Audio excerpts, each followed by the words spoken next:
Start कर। मेरा नाम श्याम राठी है। मैं मलकानगिरी उड़ीसा से आया हूँ। बस्तर में रहता हूँ। और मेरे बाबू का तबीयत 1.5 मई 2023 में खराब हो गया था। उसके थोड़ी सी किडनी में उसको इन्फेक्शन आके यूरिन में ये हो गया था। उसके बाद वो मेरे को सजेस्ट किया गया यहाँ पे किम्स एड्रेस में मेरे को रेफर किए।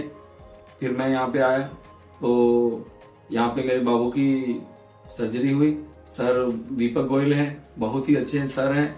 उन्होंने मेरे को पूरा मेरे बाबू को ठीक किया। और मैं इतने दूर से आने के बाद उन लोग भी ये हुए कि देखे भी मेरे को कि आप 700-800 किलोमीटर दूर से आए हो और अभी मेरा बाबू पूरा ओके है। बहुत बहुत धन्यवाद मेरे किंग्स हॉस्पिटल को, किंग्स एड्रेस को, दीपक गोयल सर को, सबको बहुत बहुत धन्यवाद। बहुत अच्छा हॉस्पिटल है। और मैं मलकानगिरी उड़ीसा से हूँ, बस्तर से, जो सबको पता है पूरा आदिवासी अंचल है, वहां से आया हूँ। आज मेरा बाबू ओके है। बेबी ऑफ नैना राठी, ये जब हमारे पास आया तो ये काफी दूर से आता था बच्चा। मतलब यहाँ से रायपुर से जगदलपुर और जगदलपुर से भी 3 घंटे के रास्ते में रहता। वहाँ फैसिलिटीज अवेलेबल नहीं है, थोड़ा बीहड़ इलाका है। वहां से वो मरीज सबसे पहले रायपुर पहुंचा और बाद में हमारे पास आया। इस बच्चे को किडनी में सूजन थी। जब बच्चे पैदा हुआ पहले दिन से पता चल गया कि हाँ, इसके बच्चे की किडनी में सूजन है। नॉट ओनली सूजन, इसका सूजन होने के बाद उसमें इन्फेक्शन भी हो गया। तो इन्फेक्शन होने की वजह से वो रायपुर गए। बच्चे को बुखार था, बच्चे को तकलीफ थी, दर्द था, इसलिए वो रायपुर गए। रायपुर में किसी हॉस्पिटल में वहां उन्हें एडमिट कराया और वहां उन्हें पता चला कि इस बच्चे को ऑपरेशन की जरूरत है।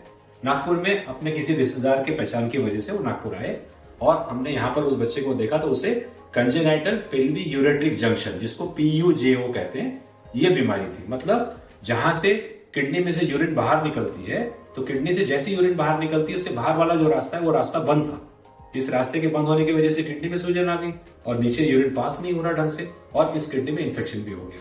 हमने क्या किया उस बच्चे में, सबसे पहले किडनी में एक नली डाल के, जिसको PCN कहते हैं, हमने जो खराब वाला यूरिन वो निकाल लिया।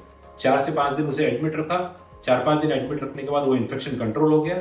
जैसे इन्फेक्शन कंट्रोल हुआ तो फिर हमने मेन जो ऑपरेशन हमें करना था, जिसको कहते हैं पाइलोप्लास्टी, एंडरसन हाइंस पाइलोप्लास्टी, वो ऑपरेशन इसका किया। ये बच्चा जब हमारे पास आया तो काफी क्रिटिकल था। उसका हेमोग्लोबिन कम था, उसके TLC बहुत रेज था, उसमें इन्फेक्शन था और किसी तरीके से हम इन्फेक्शन कंट्रोल करके ये 5 या 6 दिन के बच्चे में हम इस PUJ को सर्जरी कर पाए, पूरी तरीके से ठीक कर पाए। जब हम PUJ की सर्जरी करते हैं तो उसमें एक डबल जे स्टेंट डाल के बाहर आते हैं। ये स्टेंट करीब करीब 2 महीने बाद निकाल देते हैं। और इस तरीके के जो बच्चे, जिनके बच्चों के माँ को पहले पता चल जाता है कि बच्चा पैदा होने से पहले किडनी में सूजन है, उनको घबराने की जरूरत नहीं है। बिल्कुल, किडनी की जो सूजन है ज्यादातर बच्चों में अपने आप ठीक हो जाती है। कुछ बच्चों में अपने आप ठीक नहीं हो पाती तो उन्हें अपने ऑपरेशन करना पड़ता है।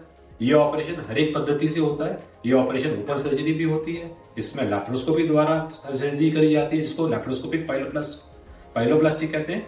और ये रोबोट से भी होती है। अब किम्स कडल्स हॉस्पिटल में रोबोट भी अवेलेबल है। रोबोट से भी PUJ सर्जरी हुई जाती है, जिसको कहते हैं रोबोटिक पाइलोप्लास्टी। और ये सारे बच्चे एकदम ठीक हो जाते हैं, इनकी किडनी पूरी नॉर्मल हो जाती है, बार बार अस्पताल आना नहीं पड़ता, यूरिन में इन्फेक्शन होने वाली डर खत्म हो जाती है। तो अगर आपके बच्चे को इस तरीके की कोई प्रॉब्लम है कि उसे पहले से पता है किडनी में सूजन है या किडनी में अब सूजन नजर आ रही है, किसी भी वजह से, चाहे बचपन से हो या अभी नई सूजन आई हो, इसको पूरी तरीके से ठीक किया जा सकता है और वो बच्चे बाद में स्वस्थ रहते हैं, नॉर्मल रहते हैं।